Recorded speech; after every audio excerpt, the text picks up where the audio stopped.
Em nome de Jesus Cristo, nosso Salvador. Amém. Qual foi a espera mais angustiante que você já viveu? Alguém aqui já viveu uma espera angustiante? A gente estava esperando algo, esperando um resultado de um exame, esperando que uma situação se resolvesse e parece que o tempo ficava mais lento. O passar do tempo ficava mais lento. Alguém já passou por isso? Eu diria que o pai dessa história bíblica que nós ouvimos há pouco passou por isso. Um homem chamado Jairo. Vamos olhar em detalhes para esse texto. Texto de Marcos, capítulo 5, versículo 21 em diante.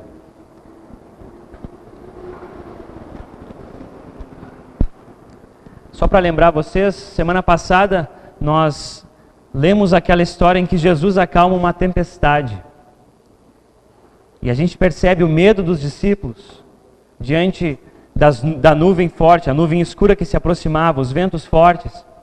E Jesus vem, quando acordam Jesus, ele manda, ele dá ordem aos ventos e à água e tudo se acalma. Essa história de hoje está no mesmo contexto. O pedido desse pai em favor da sua filha. Jesus primeiro tinha falado em parábolas sobre o reino, explicando sobre o reino, e depois ele começa a dar sinais do reino de Deus entre as pessoas. Então assim, gente, versículo 22 diz assim: um homem chamado Jairo, chefe da sinagoga, foi e se jogou aos pés de Jesus, pedindo com muita insistência: a minha filha está morrendo, venha comigo e ponha as mãos sobre ela, para que sare e viva. Quem era esse homem? Ora, ele era um líder da sinagoga. Ele não era um daqueles líderes, que eu diria assim, com uma autoridade religiosa diretamente, mas ele cuidava do local onde as pessoas faziam o seu momento de culto. Era uma pessoa muito respeitada. Era uma pessoa de quem não se esperava que, num certo momento, ia chegar diante de Jesus e se colocar de joelhos diante de Jesus, porque Jesus não estava sendo aceito como aquele que era o Messias. Mas esse homem não quer nem saber. Esse ato dele mostra um certo desespero da parte desse pai. Aliás, quem se preocuparia com questões formais diante de um desespero desses, de uma situação dessas? E é interessante. É dito apenas que Jesus foi com ele. Jesus não diz nada. Interessante isso. Ele poderia ter dito várias coisas para acalmar esse homem, mas ele não diz nada. Num certo sentido, o homem então fica na espera. O que Jesus vai fazer? O que vai acontecer? E aí a história continua. E aí tem uma multidão. E aí imaginem, esse pai nervoso, ele quer chegar logo na casa onde está, a casa dele onde está a filhinha dele quase morrendo. E tem uma multidão em volta de Jesus. E as pessoas querem tocar Jesus. E de repente é dito que uma mulher se aproxima. Uma outra pessoa desesperada, que esperava em bastante angústia por uma certa libertação desse sofrimento dela, um certo alívio para o sofrimento dela. E aí ela vem e encosta em Jesus. Vou ler a segunda parte então, indo adiante, versículo 27. Aliás, o 26 diz assim, que é uma mulher que havia 12 anos que estava com um problema de hemorragia, que havia gastado todo o dinheiro que tinha, indo de médico em médico e nada resolvia. Acho que tem pessoas aqui entre nós que já passaram por isso. E essa mulher então não tem mais a que recorrer. Ela está há 12 anos passando por esse problema. E então no 27, ela havia escutado falar de Jesus. Então entrou no meio da multidão e chegando por trás dele, tocou na sua capa. Pois pensava assim, se eu apenas tocar na capa dele, ficarei curada. Logo o sangue parou de escorrer. E ela teve certeza de que estava curada. Ou seja, a mulher desesperada. Ela encosta na roupa de Jesus e ela é curada. Para entender esse desespero da mulher, é importante a gente notar o seguinte. Essa hemorragia do qual o texto fala, ao que tudo indica, é uma hemorragia no útero dela, o que causava um sangramento, e pelas leis cerimoniais do Antigo Testamento, ela era considerada uma mulher impura. Uma mulher que ninguém queria tocar. Se alguém tocasse nessa mulher, essa pessoa seria, de acordo com essas leis cerimoniais, considerada uma pessoa impura. É por isso que ela quer só tocar ali, sem que ninguém veja, sem que ninguém perceba, sem que o próprio Jesus perceba, para ver se ela é curada. E aí a história continua dizendo que de fato ela foi curada. E aí Jesus pergunta: quem me tocou? Vocês acham que Jesus sabia quem tinha tocado nele ou não? Ele diz: olha, eu senti que de mim saiu o poder, mas vocês acham que ele já sabia quem tinha tocado nele? É óbvio, ele é Deus. Ainda assim, ele quer que fique claro quem encostou nele. Quem encostou nele sem que ele simplesmente dissesse assim, ó, sai pra lá, você é impura. E é dito no texto, gente, que essa mulher, tremendo de medo, apavorada, ela diz: Senhor, fui eu. E é interessante que antes dela dizer, ó Senhor, fui eu, os discípulos chegam a dizer: Senhor, mas tem tanta gente encostando em você, e você quer saber quem encostou na sua capa, nas suas costas, por trás de você. Parece que os discípulos estão compartilhando daquela angústia do pai. O pai precisa chegar em casa antes que a filha morra. E Jesus agora, no meio de uma multidão, quer saber quem que encostou nele. Talvez o pai pode ter pensado assim: não é justo, eu entrei na fila primeiro. Jesus não me disse nada. Jesus nem me respondeu. O texto só diz que Jesus foi com ela. E agora, no meio de uma multidão, Jesus para e quer saber quem que encostou nele. Isso não é justo. A minha filhinha de 12 anos, como diz no final da história, está morrendo lá em casa. Mas detalhe, essa mulher estava também há 12 anos sofrendo com esse problema. Como eu falei antes, indo de médico em médico, buscando ajuda conforme podia. E nada resolvia. E aí então, gente, quando ela é curada e Jesus pergunta: quem me tocou? Jesus, quando ela diz: fui eu, Jesus se dirige a ela e diz: grande é a tua fé. Foi por meio dessa fé que você foi curada. Eu imagino os olhos das pessoas ao redor e dos discípulos. Como assim? Essa mulher, ela devia tornar Jesus impuro, mas é ela que é purificada quando encosta em Jesus. É ela que, e para ela Jesus diz: grande é a tua fé. Como assim uma mulher impura com fé? É isso mesmo.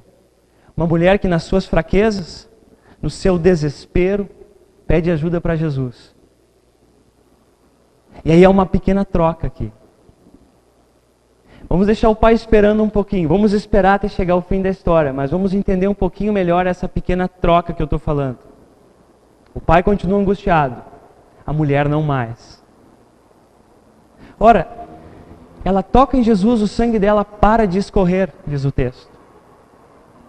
A gente lê, por exemplo, no Antigo Testamento, que é pelos ferimentos de Cristo que nós somos sarados. Vocês lembram daquele texto de Isaías? Jesus faz com que o sangue dessa mulher pare de escorrer, mas o dele não vai parar de escorrer na cruz, vai verter na cruz, em lugar do ser humano.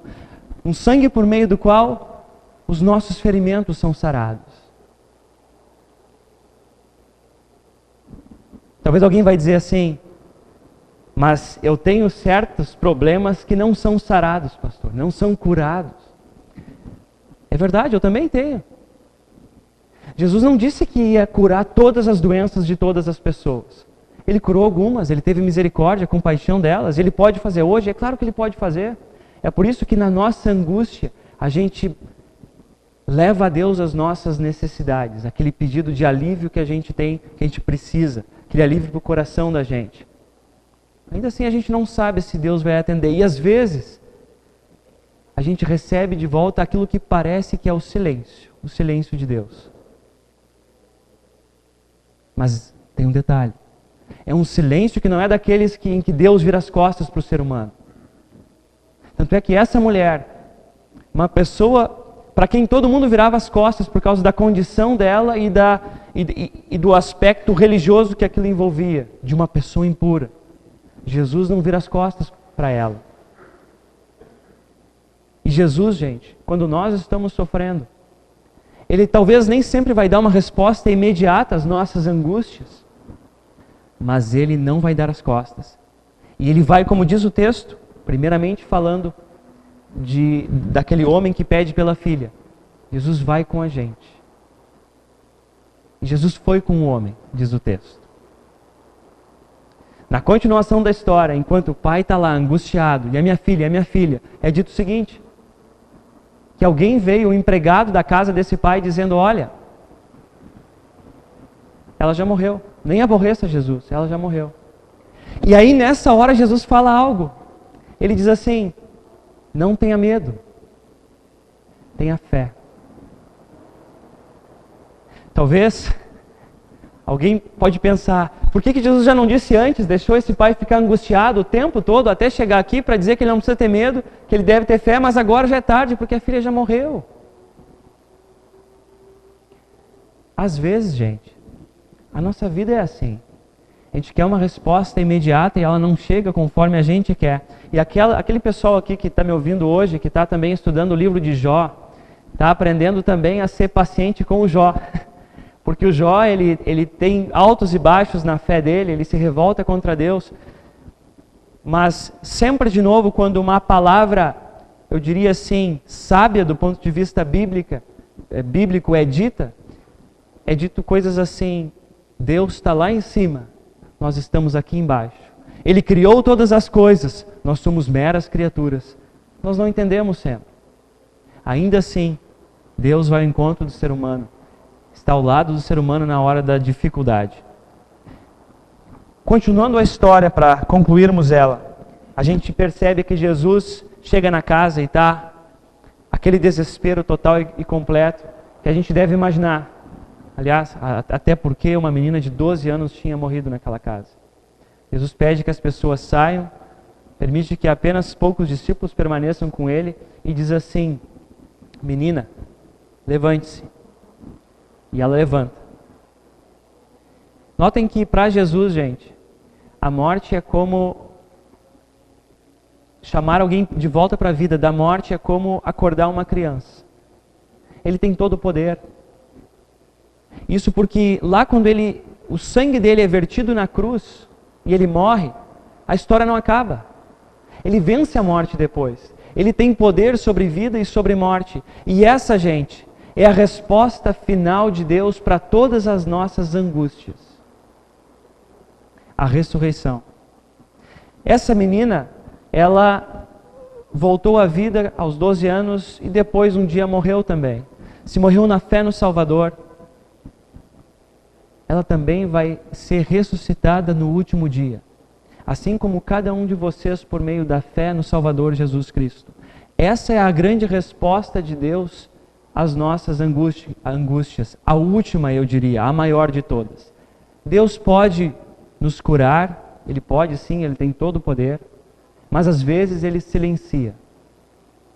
E aí nós passamos por uma experiência, talvez, que a gente vê de uma certa forma nesse pai. A minha filha, pelo amor de Deus, ajuda. E Jesus fica em silêncio. Talvez o mesmo essa mulher passou por 12 anos sofrendo, indo de médico em médico. Eu já conversei sobre várias pessoas sobre isso e as pessoas sempre dizem o seguinte: pastor, o difícil não é saber que a gente está doente. O difícil é quando o médico olha para a gente e diz: eu não sei mais o que fazer com você. Eu não sei mais a quem te referir para você ir lá e buscar ajuda num outro especialista, porque eu não tenho ideia. Aí acabam as esperanças da pessoa. Mas se um médico diz: eu tenho uma pista, e nós vamos tentar verificar se pode ser isso aqui. A pessoa às vezes vem e diz: pastor, eu estou com esperança de novo. E na nossa vida, gente, nós temos uma esperança que jamais acaba. A esperança de que o médico dos médicos está no controle de todas as coisas. É Deus quem sabe todas as coisas. É claro que a gente passa diferentes angústias de acordo com as diferentes ocasiões que a gente vive na nossa vida, as circunstâncias da vida. Talvez para aquele jovem que estuda para passar no vestibular, é um momento de grande angústia, a espera até ele ver o gabarito da prova e poder lá marcar: fui aprovado, beleza. Aliás, eu estou fazendo desse jeito que era na minha época, acho que hoje é tudo no computador já, né? Mas enfim, esse momento de angústia não é menos verdadeiro do que outros. embora não tão profundo, ainda assim é um momento para a gente lembrar que Deus é quem está no controle. Mas como eu já antecipei, tem momentos bem mais profundos de angústia. Por exemplo, o caso desse pai que não tinha mais o que fazer para ajudar, provavelmente, a própria filha. Talvez já tinha também ido buscar ajuda em diferentes pessoas que poderiam ajudar, médicos da época. Não tinha o que fazer. A Bíblia nos convida para em qualquer situação, olharmos para as nossas angústias, lembrando quem está no controle, de quem está no controle. O texto que nós lemos no Antigo Testamento, ele serve para nós, para diferentes situações da nossa vida, quando nós passamos angústias. Porque diz assim: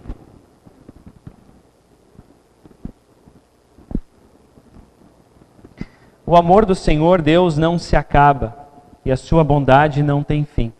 Esse amor e essa bondade são novos todas as manhãs. E como é grande a fidelidade do Senhor. Deus é tudo o que eu tenho, por isso confio nele. Quando as angústias não vão embora, elas ficam. Lembrem disso. Deus também não vai embora. Ele permanece. Ele permanece com o amor e a bondade dele do nosso lado para nos ajudar ou para nos dar força para caminhar enquanto ele está em silêncio. E mesmo que por anos e anos a gente espere algo que não chegue, que nunca venha a chegar como nós queremos, a resposta maior de Deus a todas as nossas angústias são as palavras de Jesus: eu vivo, vocês também viverão. A esperança da ressurreição. Que Deus guarde a cada um de nós nesta verdade, hoje e sempre.